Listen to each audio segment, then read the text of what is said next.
Hi అండి. Very good morning everyone. Welcome back to SK Telugu information channel. ఈరోజు ఈ యొక్క వీడియోలో మనం ఒక టాపిక్ గురించి మనం డిస్కస్ చేద్దాం. చాలా మెంబర్స్ నాకు మెసేజెస్ చేస్తూ ఉన్నారు. బిఫోర్ ఎస్టర్డే కూడా కొన్ని స్క్రీన్ షాట్స్ బిఫోర్ ఎస్టర్డే కూడా కొన్ని స్క్రీన్ షాట్స్ నాకు షేర్ చేయడం జరిగింది. సార్ ఇది ఎంతవరకు వాస్తవం అనేది ఎస్సీసీ కేస్ గురించి అండి. ఎస్సీసీ కేసు ఇంకా ఉంది, రన్ అవుతా ఉంది అన్నట్టు చెప్తా ఉన్నారండి. దాని గురించి ఒకసారి క్లారిటీ ఇవ్వండి అని చెప్తా ఉన్నారు. సో మీ అందరికీ ఈ వీడియోలో క్లియర్‌గా ఒక క్లారిటీ ఇస్తాను. సో వాట్ ఈస్ వాట్ ఏంటి అనేది. అలాగే ఒక ముఖ్యమైన ఇంపార్టెంట్ టాపిక్ గురించి కూడా మనం డిస్కస్ చేద్దాం. ప్రతి ఒక్కరు ఈ వీడియోని చివరి వరకు వినండి. మీకంటూ ఒక క్లారిటీ అనేది వస్తుంది.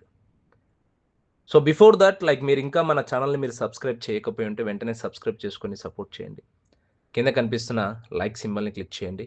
మన తోటి ఫౌండర్స్ కూడా ఈ వీడియోని షేర్ చేయండి. డన్? డన్ అండి. ఫస్ట్ ఆఫ్ ఆల్ అండి, చాలా మెంబర్స్ అడుగుతున్న విషయం ఏంటి అనంటే ఎస్సీసీ కేస్ అనేది ఇంకా రన్ అవుతుంది అన్నట్లు అడుగుతా ఉన్నారు. ఎందుకు అనంటే చాలా మెంబర్స్‌కి కొన్ని గ్రూప్స్‌లో కావచ్చు, కొన్ని ఫేస్‌బుక్‌లో కావచ్చు, కొన్ని వైరల్ అవుతా ఉన్నాయి. కొన్ని ఫోటోస్. ఎస్సీసీ కేస్‌కి సంబంధించిన ఫోటోస్ అనేటివి కొంచెం కాస్త వైరల్ అవుతా ఉన్నాయి. ఓకేనా. ఈ మంత్ ఏప్రిల్‌లో 2026లో ఏదో ట్రయల్ ఉన్నట్టు మళ్ళీ కేసు రీఓపెన్ చేశారు ట్రయల్ ఉన్నట్టు అని చెప్పేసి చెప్తా ఉన్నారు. అండి ఎస్సీసీ కేస్ అనేది ఆగస్టు 14 తారీఖు 2025 సంవత్సరంలోనే క్లోజ్ అయిపోయింది. మీరు డైరెక్ట్‌గా ఎస్సీసీ కేస్‌కి సంబంధించిన వెబ్‌సైట్‌లోకి వెళ్లి చెక్ చేసినా కూడా క్లియర్‌గా మెన్షన్ చేసుంటారు. కేస్ టర్మినేటెడ్ అని చెప్పేసి మెన్షన్ చేసుంటారు. ఓకే. కేస్ ఫైల్డ్ డేట్ ఉంటుంది. కేస్ టర్మినేట్ డేట్ కూడా ఉంటుందండి మనకక్కడ. మీకు క్లియర్‌గా తెలుస్తుంది. వాట్ ఈస్ వాట్ ఏంటి అనేది. ఓకే. బట్ ఈ యొక్క ఏప్రిల్ మంత్ ఎందుకిచ్చారు? 2026 సంవత్సరం ఏప్రిల్ 6 కావచ్చు, ఏప్రిల్ 26 కావచ్చు. ఎందుకు అక్కడ డేట్స్ మెన్షన్ చేసున్నారు? మరి ఇదంతా ఏంటి అనంటే, ఏప్రిల్ మంత్ అనేది 2026 అనేది ఎస్సీసీ కేస్ వాళ్ళు ఆన్‌పాసివ్‌కి ఇచ్చిన టైమింగ్ అండి. ఫర్ ఎగ్జాంపుల్ ఆన్‌పాసివ్‌కి ఏమిచ్చున్నారు అంటే, మీకు ఈ కేసు క్లియర్ చేసుకోవడానికి ఏప్రిల్ 2026 వరకు మీకు టైం ఇస్తాము. ఈ కేస్ మీరు సెటిల్మెంట్ చేసుకోండి. లేదా మీరు తప్పు చేశానని ఒప్పుకోండి అన్నట్లు అండి. క్లియర్? సో బిఫోర్ దట్ మనకు ఏప్రిల్ 2026కి రాకముందే బిఫోర్ దట్టే 2025 ఆగస్టు 14 తారీఖు ఈ కేస్‌ని క్లోజ్ చేసుకున్నారు. సెటిల్మెంట్ చేసుకొని క్లోజ్ చేసుకున్నారు. యాష్ ముఫరే గారు. సో దాదాపుగా ఈ యొక్క సెటిల్మెంట్‌కి $32 మిలియన్ ఇచ్చారండి. దాదాపుగా $32 మిలియన్ అనేది పే చేసి సెటిల్మెంట్ అనేది చేసుకున్నారు. దాంట్లో కేస్ వేసిన వ్యక్తికి కొంతవరకు అమౌంట్ ఇచ్చారు సెటిల్మెంట్ చేసుకోవడానికి. అలాగే ఎస్సీసీ కోర్ట్ వారికి కూడా ఆ కమ్యూనిటీ వాళ్ళకి కూడా మన యొక్క కంపెనీ నుంచి కొంత అమౌంట్ అనేది వెళ్ళింది. దాదాపుగా 200 కోట్ల పైనే అమౌంట్ అనేది పే చేసి ఈ యొక్క కేస్‌ని క్లోజ్ చేసుకోవడం జరిగిందండి ఆల్రెడీ. ఓకే. ఇంకా మన సభ్యుడు ఒక వ్యక్తి ఉన్నారు. మన మెంబర్ తను కూడా నాకు యెస్టర్‌డే అనుకుంటా.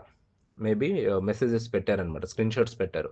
సార్ ఇలా ఎల్సీ మెంబర్‌కి నేను మెసేజ్ చేశాను సార్. వాళ్ళ నుంచి వచ్చిన రిప్లై చూడండి సార్ ఇలా చెప్పారు అని. అక్కడ ఏముంది? మీకు స్క్రీన్‌లో కూడా కనిపిస్తుంది కదండీ. క్లియర్‌గా మెన్షన్ చేసున్నారు. ఎస్సీసీ కేస్ అనేది ఆల్రెడీ క్లోజ్ అయిపోయింది అని మెన్షన్ చేశారు ఆయన కూడా. ఎస్సీసీ కేస్ అనేది ఇంకా రన్ అవ్వడం ఛాన్స్ లేదు అనేసి. మరి ఎందుకు ఇదంతా ఎక్కువగా వైరల్ చేస్తా ఉన్నారు అనంటే, ఇంకా జరుగుతూ ఉంటాయి కదండీ. ఓకే. వైరల్ టాపిక్స్ అనేటివి అది కామన్ జరుగుతూ ఉంటాయి. దాన్ని మనము విని, దాన్ని మనం చూసి, మనం నెగెటివ్ అవ్వడం తప్ప ఏం లేదక్కడ. ఓకే. సో మరి కేస్ కంప్లీట్ చేసిన తర్వాత మనకు కంపెనీకి గ్రీన్ సిగ్నల్ కూడా ఉందండి. మీరు మళ్ళీ ఈ కంపెనీని ఎప్పటిలాగానే రన్ చేసుకోవచ్చు అని. బట్ యాష్ ముఫారే గారు ఈ కంపెనీ నేను స్టార్ట్ చేస్తాను. But it will take time. ఇంకా టైం పడుతుందని మాత్రం చెప్పారు. ఓకే. బట్ ఆయనకు ఒక కండిషన్ పెట్టారు కోర్ట్ కూడా. మీరు పబ్లిక్ లిమిటెడ్ కంపెనీలు స్టార్ట్ చేయడానికి అవకాశం ఉండదు అని కండిషన్స్ కూడా పెట్టారండి. పబ్లిక్ లిమిటెడ్ కంపెనీస్‌ని స్టార్ట్ చేయడానికి అవకాశం లేదు అన్నట్టు కండిషన్స్ పెట్టారు. ఆయన స్టార్ట్ చేయాలనుకుంటే ప్రైవేట్ లిమిటెడ్ కంపెనీలు మాత్రమే స్టార్ట్ చేయాలి. యాష్ ముఫారి గారు సిఇఓగా. ఈ ప్రైవేట్ లిమిటెడ్ అంటే ఏంటి? అసలు పబ్లిక్ లిమిటెడ్ అంటే ఏంటి? అండి, ప్రైవేట్ లిమిటెడ్ కంపెనీలు ఎలా ఉంటాయంటే, ఇప్పుడు షేర్లు ఉంటాయి కదా! షేర్స్. ప్రతి కంపెనీకి షేర్స్ అనేది ఉంటుందన్నమాట. కానీ షేర్స్ పబ్లిక్ ఇవ్వరనమాట. ఈ ప్రైవేట్ లిమిటెడ్ కంపెనీ వాళ్ళు ఈ షేర్స్ అనేది పబ్లిక్ ఇవ్వరు. అంటే ఐపీఓ స్టాక్ మార్కెట్ ఎక్స్‌చేంజెస్‌లో ఈ ప్రైవేట్ లిమిటెడ్ కంపెనీలు లిస్ట్ అనేది అవ్వవు. ఓకేనా? కొద్దిమంది సభ్యులతోనే కంపెనీ నడుస్తుందనమాట. కొంతవరకు మాత్రమే. కొంతమందితో మాత్రమే ఈ యొక్క కంపెనీని రన్ చేస్తారు. ఇప్పుడు స్టాక్ మార్కెట్‌లో గాని లిస్ట్ కాదు. ప్రైవేట్ లిమిటెడ్ కంపెనీలు. చిన్న చిన్న వ్యాపారాలు ఉంటాయి గదా! స్టార్టప్ బిజినెస్‌లకి ఈ ప్రైవేట్ లిమిటెడ్ కంపెనీ అనేది సూపర్‌గా రన్ అవుతుంది. పబ్లిక్ లిమిటెడ్ కంపెనీ అంటే ఏంటి? ఈ పబ్లిక్ లిమిటెడ్ అంటే ఏంటి అంటే షేర్స్‌లో లిస్ట్ అవుతుంది. స్టాక్ మార్కెట్ ఐపీఓలో లిస్ట్ అవుతుందన్నమాట. పబ్లిక్ లిమిటెడ్ కంపెనీలు. ఓకే. సో, షేర్స్ కూడా పబ్లిక్‌కి ఇస్తారు. షేర్స్ కూడా దాని వాల్యూ కూడా పబ్లిక్‌లోకి కనిపిస్తుంది. పబ్లిక్‌కి ఇస్తారనమాట. సో, దాన్ని మనము పబ్లిక్ లిమిటెడ్ కంపెనీగా మనము భావిస్తామండి. ఓకే.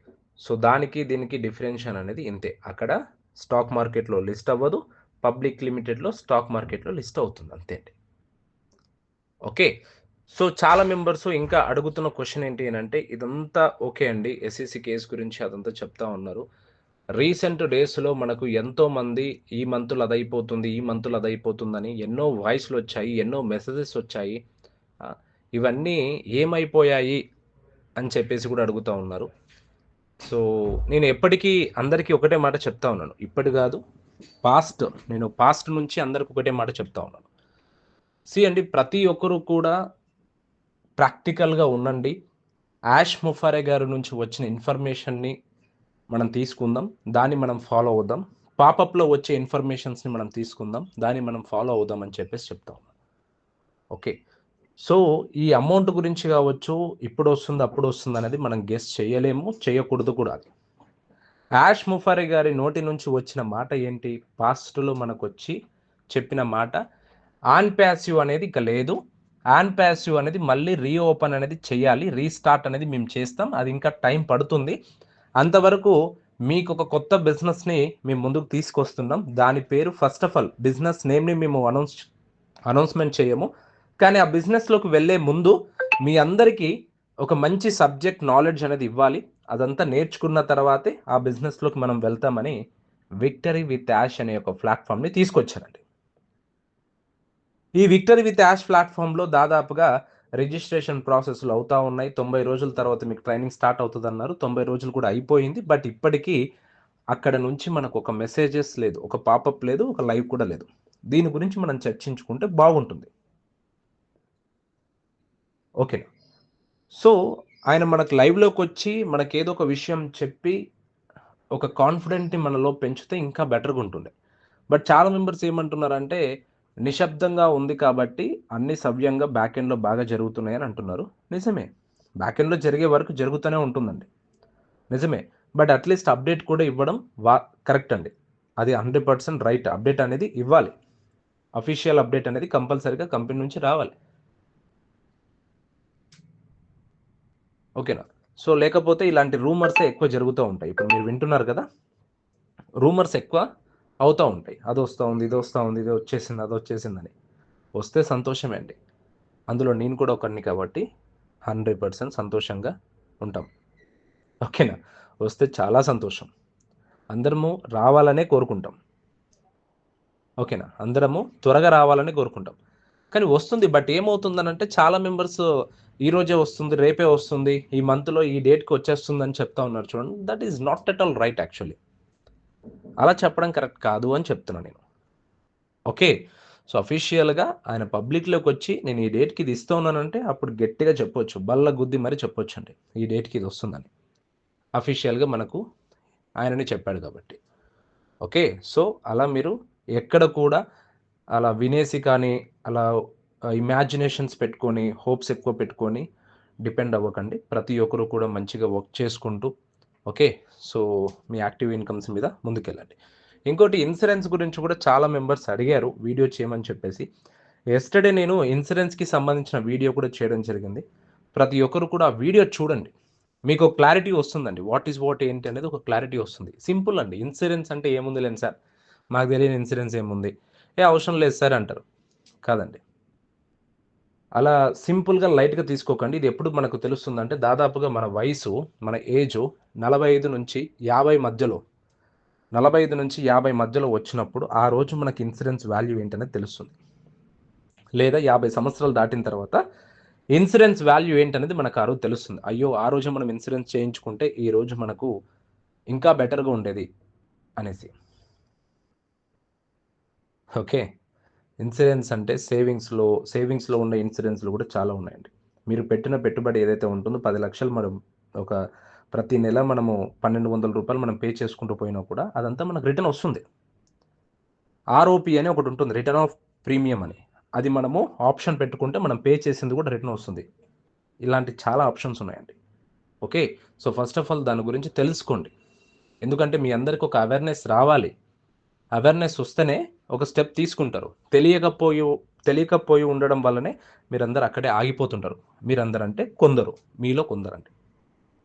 ఓకే, సో ఫైన్ అండి. ఇంకా ఇంటర్లింక్లో ఎవరైతే జాయిన్ అవ్వలేదో ఇంటర్లింక్లో కూడా జాయిన్ అవ్వండి. ప్రతి ఒక్కరు డైలీ క్లైమింగ్ చేయండి. ఓకే, సో ఐటీఎల్ వెరిఫికేషన్ జరిగిన తర్వాత ఇంకా ఇట్ విల్ గుడ్ అనమాట, చాలా బెటర్గా ఉంటుంది. ఓకే, సో ఇంకా మీకు ఏమైనా క్వైరీస్ ఉన్నా, డౌట్స్ ఉన్నా కూడా కామెంట్లో నాకు మెసేజెస్ పెట్టండి.